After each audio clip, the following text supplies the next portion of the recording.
Hola amigos, ¿cómo le va? Le habla Jesús Gutiérrez, estudiante de Derecho de la Universidad Yacambú. Hoy vamos a hablar de temas importantes dentro de la exposición de procedimientos de civiles mercantiles. Específicamente vamos a hablar de lo que corresponde al juicio de prescripción. Vamos también a conversar brevemente a lo que corresponde a los juicios sobre propiedad y la posesión y el interdicto restitutorio, ¿verdad? Vamos a hablar sobre todo lo que corresponde a todos los interdictos posesorios y a los interdictos de amparo. Bien, me voy a guiar con diferentes guías porque el tema es muy amplio y con información que he investigado al respecto. Igualmente me voy a guiar por lo dispuesto en nuestra norma, en este caso el Código Civil venezolano. ¿Ok? Bien, vamos a hablar y vamos a aclarar inicialmente a qué nos referimos cuando hablamos de prescripción adquisitiva o usucapión como modo de adquirir la propiedad, ¿verdad?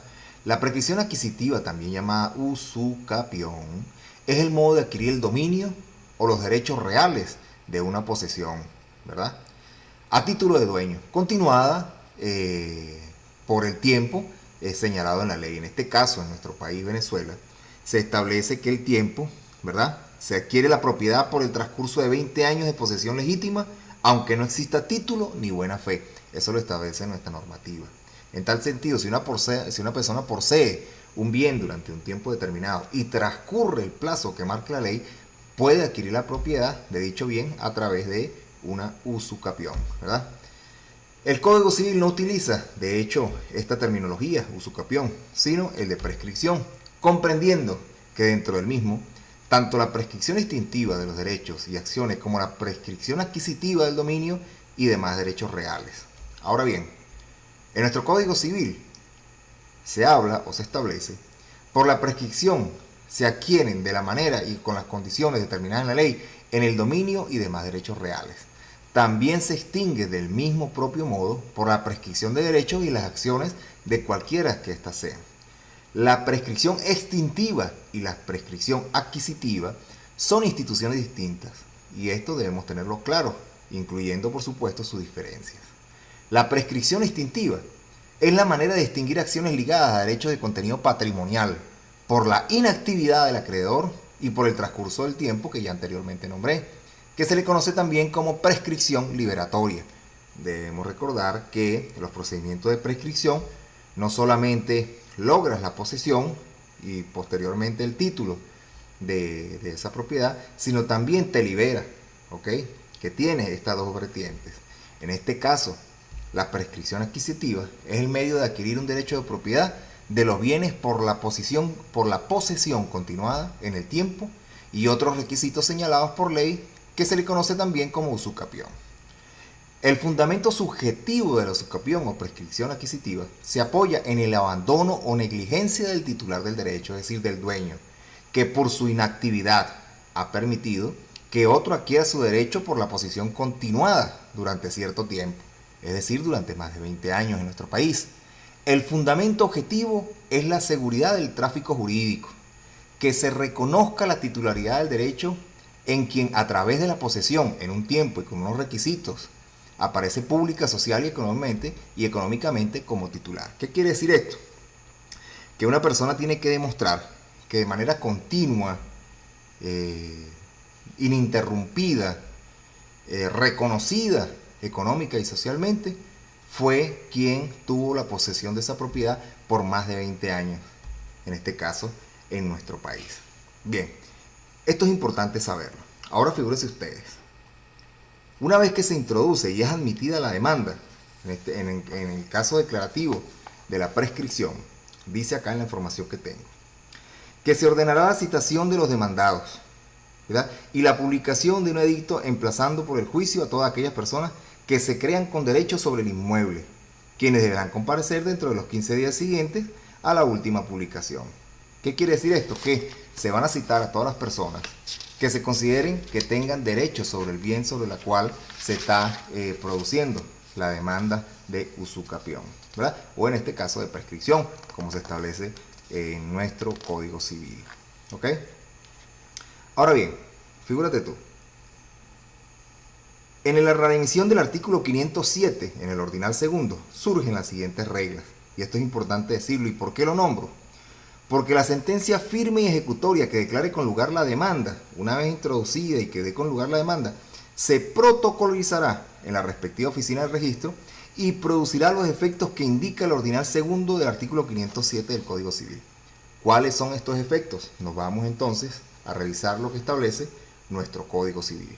Y dice así, en nuestro artículo 507, ordinal segundo: las sentencias declarativas en que se reconozca o se niegue la filiación o sobre reclamación o negación de Estado y cualquiera otra que no sea de los efectos absolutos que aquellas, pero dentro del año siguiente a su publicación podrán los interesados que no intervinieron en el juicio demandar a todos los que fueron parte de él, y sin excepción alguna, para que se declare la falsedad del Estado o de la filiación reconocidos en el fallo impugnado. No tendrán este recurso los herederos ni los causavientes de las partes en el primer juicio, ni los que no intervinieron en él, a pesar de haber tenido conocimiento oportuno de la instauración del procedimiento. La sentencia que se dicte en el segundo juicio será obligatoria para todos, así para las partes como para los terceros. Contra ella no se admitirá recurso alguno. Quiere decir esto que, una vez introducida esta demanda, específicamente como lo establece la norma, ¿verdad?, en el tribunal mercantil, ante el juez de primera instancia en lo civil de la circunscripción donde se encuentra el inmueble, e incluso una vez que se vaya, como lo establece el artículo 507, que la sentencia que se dicte en el segundo juicio será obligatorio para todos y que no va a ser admitido recurso alguno sobre esta segunda sentencia.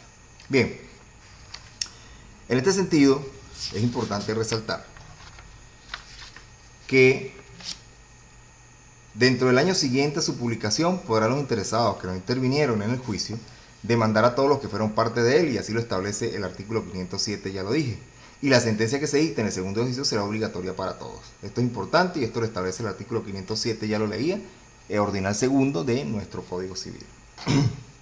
Ahora bien, de los juicios sobre la propiedad y la posesión, el interdicto restitutorio, establece el artículo 783 del Código Civil que quien haya despojado de la posesión, cualquiera que ella sea, de una cosa mueble o inmueble, puede dentro del año de despojo pedir contra el autor de él, aunque fuera el propietario, que se le restituya la posesión, ¿verdad? ¿Por qué? Porque exige la norma que yo debo, aunque sea el dueño, el titular del bien, despojar por las vías legales, ¿verdad?, a quien posee el bien. Y esto es importante decirlo, ¿ok? Bien, entre otras cosas, debo hablar que el conocimiento de los interdictos corresponde exclusivamente a la jurisdicción civil ordinaria, salvo lo dispuesto en las leyes especiales. Los interdictos sobre predios rurales son conocidos por los jueces agrarios, ¿ok? El juez competente para conocer de los interdictos, el que ejerza la jurisdicción ordinaria en primera instancia en el lugar donde esté situada la cosa objeto de ellos. Ya lo decía yo anteriormente. Respecto de la posición hereditaria, lo es el de la jurisdicción del lugar donde se haya abierta la sucesión. ¿Ok? Bien, en otra información importante que hay que acotar, y es que debemos hablar sobre los interdictos. Lamentablemente ya van más de 8 minutos, el tiempo es corto, ¿verdad? Y es de vital importancia hablar sobre el interdicto, porque es un procedimiento judicial muy sumario, pero al mismo tiempo de tramitación muy sencilla, cuyo objetivo del titular, ¿verdad?, de una u otra manera, es atribuir la posesión de una cosa determinada a persona física o jurídica frente a otra. Y esto es lo importante de esto, ¿verdad?, que sin duda alguna, asimismo, el interdicto se puede utilizar como protección ante cualquier agresión o perturbación de una persona sufra sobre su pacífica posesión. Esto es, cabe emplearlo en el caso de ruidos, olores, etcétera, que impidan a una persona disfrutar de la posesión de un bien. Esto hace que sea un proceso al que se recurre en ocasiones para obligar la paralización de las obras cercanas o de otras actividades molestas, salas de fiesta, etcétera, para el propietario de un inmueble. En un interdicto prima la agilidad y la resolución rápida sobre la cuestión jurídica de fondo. De esta manera, los fundamentos y alegatos de complejidad normal habrán de reservarse para el procedimiento declarativo, que se celebrará después, y que esta vez así tendrá un carácter definitivo y no provisional. Cabe destacar que un interdicto no puede jamás tener valor de cosa juzgada, ¿ok? No puede tener jamás valor de cosa juzgada. Esto es importante. Aunque doctrinalmente se discute la existencia de un instituto de inferior grado que blinde el mecanismo interdictal, de manera que no pueda plantearse una y otra vez el mismo proceso. En este proceso cabe recordar la distinción entre cosa juzgada formal y la cosa juzgada material. La primera implica que lo decidido en un proceso no puede ser modificado dentro del mismo proceso, pero si en otro posterior la segunda implica que lo decidido no puede modificarse en el mismo proceso ni en uno distinto, lo decidido en un interdicto entonces no tiene valor de cosa juzgada material, pero sí formal, es decir, al quedar firme la sentencia, esta no puede ser modificada dentro del mismo proceso. Y esto es importante decirlo. Ahora bien, tenemos diferentes tipos de interdictos. Hay distintos tipos y entre ellos, según muchas de las legislaciones, podemos nombrar el interdicto de retener la posesión e interdicto de recuperar la posesión, ¿verdad? Que es el que procede cuando el que se halla en la posesión o en la tenencia de una cosa haya sido perturbado en ella por actos que manifiesten la intención, ¿verdad?, de inquietarle o despojarle cuando haya sido despojado de dicha posesión o tenencia.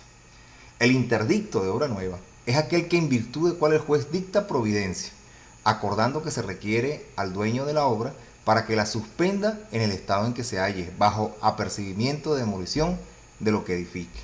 Y el interdicto de obra peligrosa, que es muy importante hablarlo, que se produce la adopción de medidas urgentes de precaución a fin de evitar los riesgos que puedan ocasionar el mal estado de algún edificio o cualquier otro objeto análogo cuya caída pueda ocasionar daño a las personas o a las cosas, o bien que se propone la dominación total o parcial de una obra ruidosa. Los interdictos de retener y recuperar la posesión también pueden promoverse en materia familiar, si el que está en posesión de los derechos de padre o hijo fuera despojado de ellos o perturbado en su ejercicio sin que proceda sentencia por la cual deba perderlos. También existen los siguientes: el interdicto prohibitorio, ¿verdad?, que es el que tiene por objeto que se impida a otro hacer una cosa que puede perjudicarle a quien promueve el interdicto. Y el interdicto restitutorio, del que hablábamos hace rato, que es el que tiene por objeto que vuelvan las cosas al estado que antes tenían. Bien, amigos míos, esto es lo que quería compartir con ustedes el día de hoy. Un gran abrazo, Dios los bendiga. Jesús Gutiérrez, alumno de la Universidad de Yacambú. Dios les bendiga, chaito, y será hasta una próxima oportunidad.